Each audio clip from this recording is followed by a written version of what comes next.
Hola, ¿qué tal? ¿Cómo están? Mi nombre es Samuel Eduardo Trujillo Henao.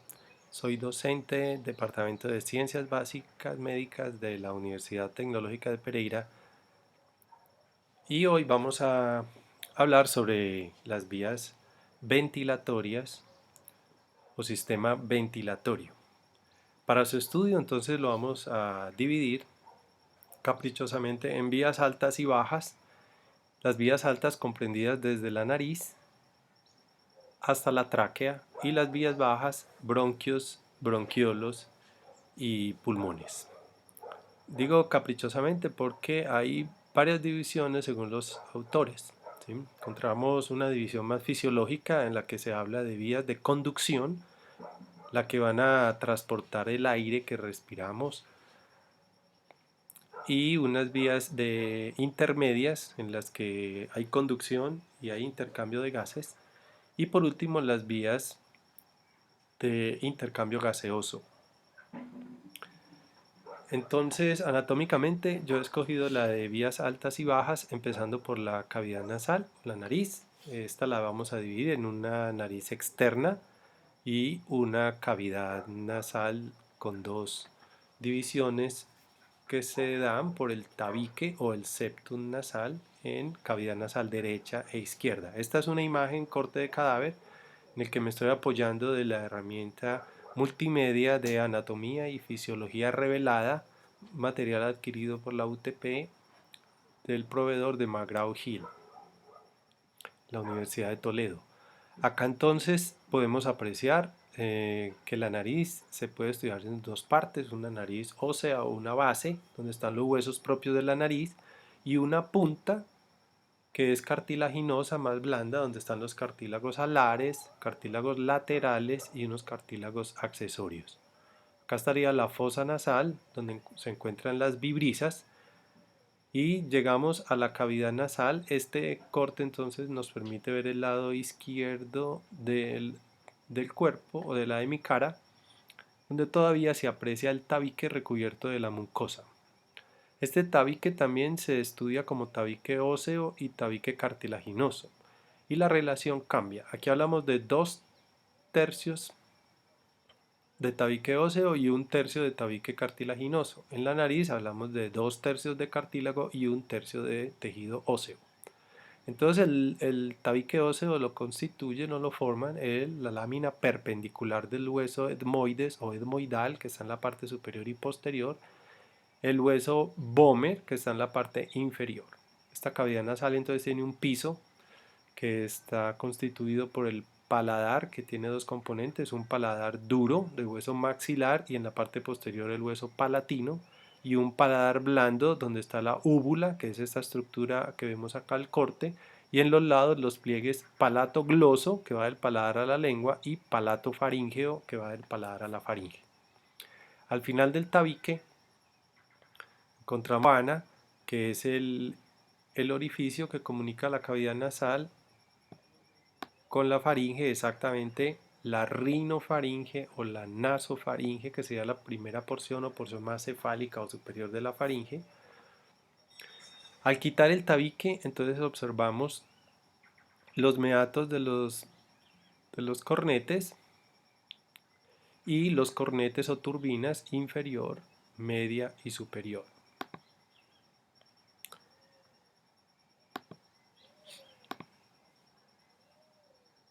Estos cornetes lo que van a hacer es permitir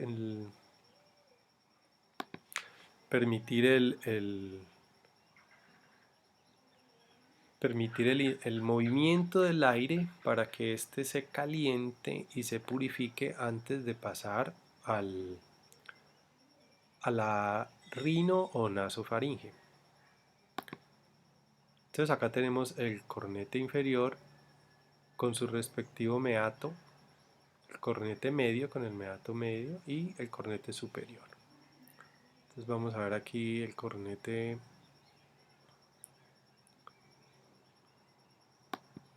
superior y el cornete medio. Muy bien. Estas tres estructuras entonces las tenemos que interpretar como de la pared lateral de la nariz, ¿sí? de la cavidad nasal. Bien, aquí entonces continuamos. Esta cavidad nasal va a estar rodeada por los huesos del víscero cráneo o de la cara, que son unos huesos que tienen la característica de poseer unos espacios con aire que se denominan los senos paranasales. Acá estoy señalando el seno del hueso esfenoides o esfenoidal, que se relaciona en la parte superior con la silla turca donde está ubicada la glándula hipófisis. En la parte anterior y superior está el hueso etmoidal, entonces estas son las celdillas etmoidales, y más anterior el hueso frontal con el seno frontal. En una vista coronal o un corte coronal podemos observar el maxilar con su respectivo seno maxilar, que sería el que nos falta por ver acá en esta estructura. Bien, luego de la cavidad nasal seguimos con la faringe, que se divide, como les decía, en rino o nasofaringe hasta la úvula. Anterior entonces estaría la coana, en este caso la coana izquierda. Se va a comunicar entonces con la cavidad oral por el istmo de las fauces, y esta se llamaría la orofaringe. Y la tercera porción se denomina laringofaringe, que se relaciona con el agujero laríngeo o adito laríngeo, que va a estar formado por el cartílago de la epiglotis, que es este que está acá, y hacia atrás los tubérculos de los cartílagos aritenoideos y el pliegue interaritenoideo, y a los lados los pliegues aritenoepiglóticos. Esta laringofaringe entonces se continúa a nivel de la sexta vértebra cervical con el esófago que lleva el alimento al estómago. La laringe, continuando la vía aérea superior, entonces sería este tubo de cartílago muscular y de cartílago, que va a estar dividido por las cuerdas vocales verdaderas y arriba las cuerdas vocales falsas, entre ellas un vestíbulo o ventrículo. En un espacio supraglótico, el espacio glótico que está entre las cuerdas derechas e izquierdas, y un espacio infraglótico. Aproximadamente a nivel de C6, igual que donde termina la faringe, entonces la laringe se va a continuar con la tráquea, que sería este tubo en forma de C o herradura o anillos traqueales, cartílagos traqueales y la membrana traqueal en la parte posterior relacionándose con el esófago. Bien, es importante aquí también reconocer el corte sagital del hueso hioides que está en el piso de la boca. Entonces nos va a dar también soporte a estructuras de la laringe, como es el cartílago tiroideo que está acá adelante, tiroideo o tiroides, que viene de la palabra escudo y es quien protege entonces las cuerdas y la glotis, y vamos a tener un ligamento tiroideo. Hacia abajo entonces seguimos con el cartílago cricoides, que tiene forma de anillo, de ahí su nombre, y una membrana que lo une con el cartílago tiroideo, que es el ligamento cricotiroideo. Y en la parte inferior entonces se siguen los anillos traqueales. Muy bien.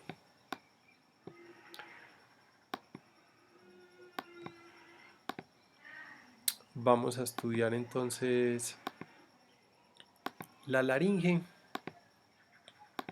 una vista anterior de la laringe en la que observamos el cartílago de la epiglotis, el hueso hioides con su asta mayor, menor, el cuerpo del hueso hioides, la membrana tiroidea, el cartílago tiroideo, músculos infrahioideos, la membrana cricotiroidea, el cartílago cricoides y la tráquea.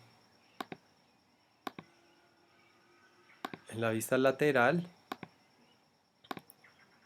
entonces vamos a observar la epiglotis, el cartílago epiglótico, epiglotis, el hueso hioides, el cartílago tiroideo. Aquí vamos a señalarlo para que nos quede mucho mejor.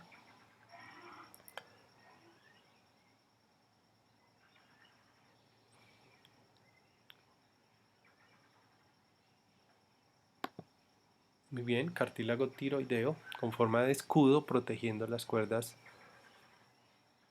vocales. Abajo el cartílago cricoides. Cartílago cricoides. Acá el cartílago cricoides o cricoideo. Y en la vista posterior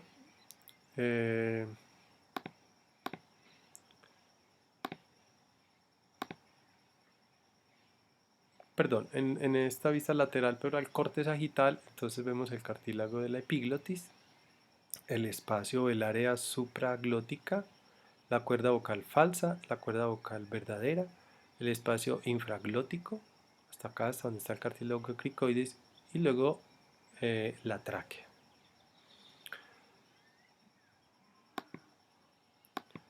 Muy bien, entonces vamos a estudiar la vía ventilatoria inferior que, que conduce todavía aire. Entonces aquí seguimos con la tráquea, que mide más o menos 10-12 centímetros, se origina en la laringe y se va a ir hasta el borde inferior del mediastino superior, que está limitado por el ángulo del esternón, y atrás por el disco intervertebral entre la cuarta y la quinta vértebra torácica. Aquí se divide la tráquea en, en el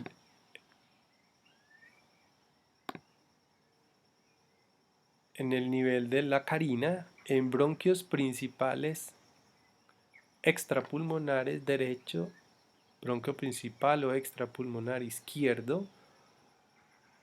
Ellos se van a diferenciar porque el derecho es mucho más ancho, es más corto, más ancho, más vertical. El izquierdo es más horizontal, más largo y más delgado. Y van a conducir el aire entonces de la tráquea hasta los bronquios lobares. Ya a nivel de los pulmones, entonces hablamos de los bronquios lobares. Para el lado derecho, bronquio lobar superior, medio e inferior.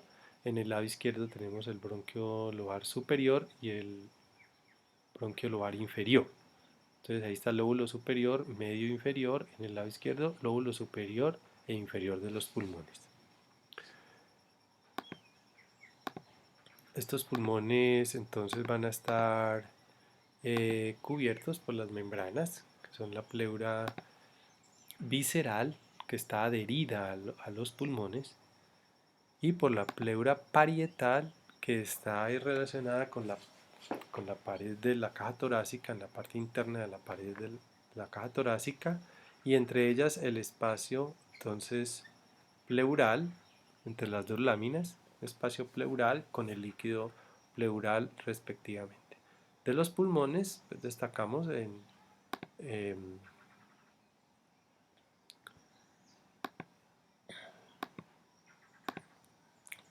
sus polos superiores o apex, su cara costal, su cara diafragmática y su cara mediastinal o mediastínica, en la que se va a relacionar con las estructuras del mediastino superior y el mediastino inferior. Acá pues en el pulmón izquierdo, que estaría pulmón derecho, ellos tienen tres lóbulos. Aquí está la fisura horizontal que divide el lóbulo superior del pulmón derecho y el lóbulo medio, y la fisura oblicua que nos permite dividir el lóbulo medio del lóbulo inferior. En el lado izquierdo, entonces nos divide el lóbulo superior del lóbulo inferior. Y ahí damos por terminado el estudio de las vías ventilatorias, que en algunos textos las llaman respiratorias. Muchos éxitos y fue todo un placer compartir con ustedes estos conocimientos, aprovechando esta ayuda didáctica que nos permite repasar los temas teóricos. Hasta la próxima.